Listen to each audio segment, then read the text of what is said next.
wonder if a lot of people from do most people in the CIA like keep it hush hush after they leave?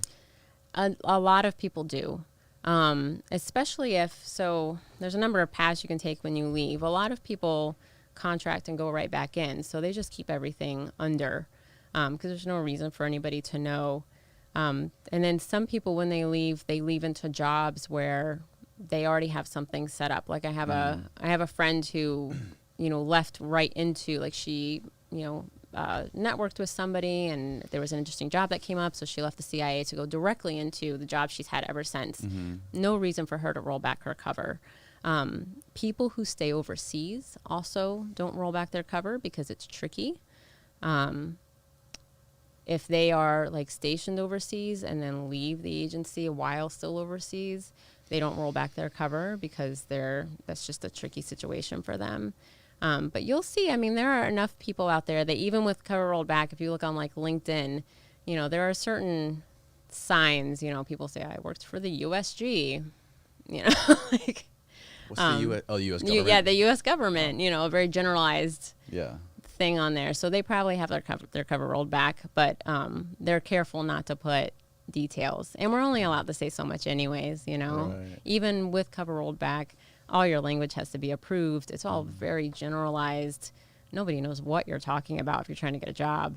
So, How specific is that when you're like officially leaving the CIA? Like, I'm curious, talking to you and Andy, like, how specific are they with what you are and aren't allowed to talk about, and how often are you communicating with them? Like, because he mentioned that every time he does something public, he has to like have a correspondence or something. Right. So you're supposed to, so like anything written is supposed to go through a review board. And then they look at all your language that relates to the agency.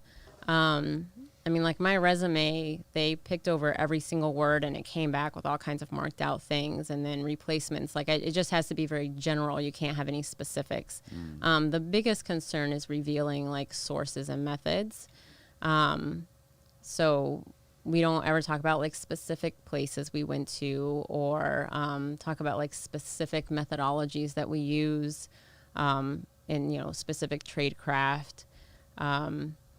So yeah, when you're generally out and about talking, you just kind of try to stick to the rules because there's only so much review that they can do anyways. So you just try to police yourself, make sure you're not divulging anything important, right? Now, that's a huge change that you made from being a spy in the CIA or you were a targeter. A kinetic targeter. No, not kinetic. They did not blow people up. Oh, you didn't blow people up. Right. Operational. You were one of the nice. Yeah, targeters. That was the nice one. The one that was gonna get somebody to come and buy you a drink. Oh yes, exactly. To be our friend and spy, obviously. So like, what was that like?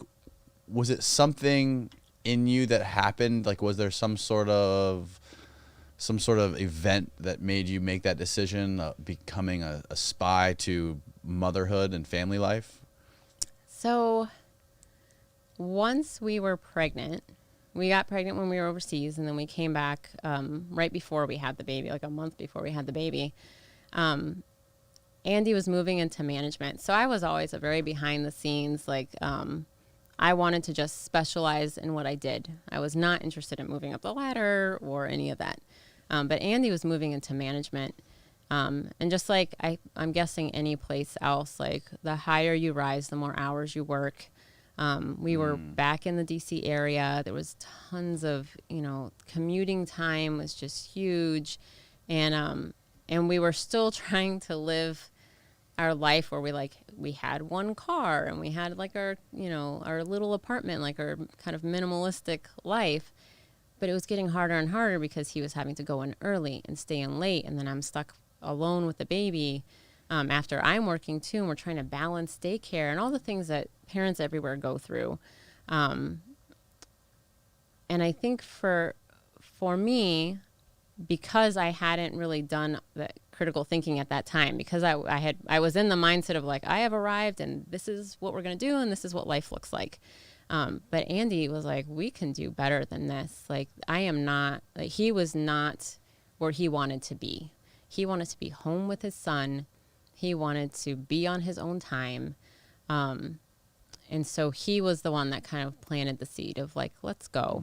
And I think after several months of having our new baby and having no help because we had no family members in the area, we were just on our own trying to balance everything. I was like, moving close to family sounds good. Yeah. So that's what we decided to do. And we networked into a private company and started our new life in Florida. Yeah. That's amazing. What's it been like in Florida compared to everywhere else you've been? So I grew up here. And funny enough, Andy had to convince me to come back because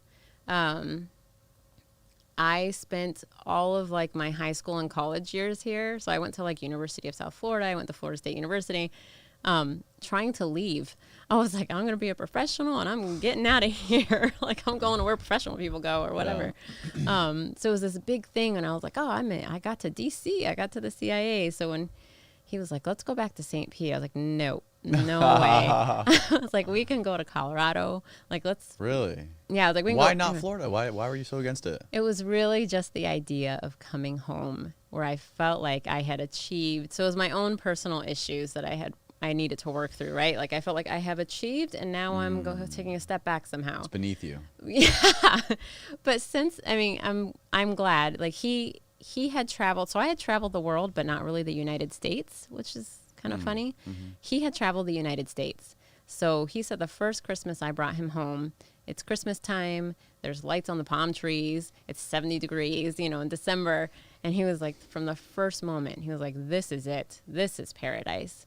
And so because he has seen so much of the United States, for him to say, St. Pete's the place, I was like, okay, like I'll do it. And my parents lived here. My sister lives, my entire mom's side of the family lives here. Okay. So I was like, lots of family. St. Pete's not so bad. Now that we've been back a while, now that we've been back several years, I'm really happy. I'm really happy that he had the idea to come back. And I'm really happy that I listened to him. He's very smart. So. Well, don't say that. You actually regret moving back here, and you really can't wait to get the hell out of Florida. We don't want anybody getting the wrong idea about Florida. Oh, true. Do not move to St. Petersburg. Florida sucks. Go to Texas. Oh yeah, totally. Everything goes in Texas. So just go there. I heard Texas is so much better than Florida. Yeah, beautiful. They got the new law, the open carry without a permit. Oh my gosh, I have just read about that. That's so funny. Yeah, they were like, "There's other states too." I'm like, "What other states?" Yeah. Not that it matters because I'll never see the gun, I guess. Well, Texas has the least gun violence, right? Isn't that true? I don't know. I think it is. I heard it somewhere. I don't know. That's crazy.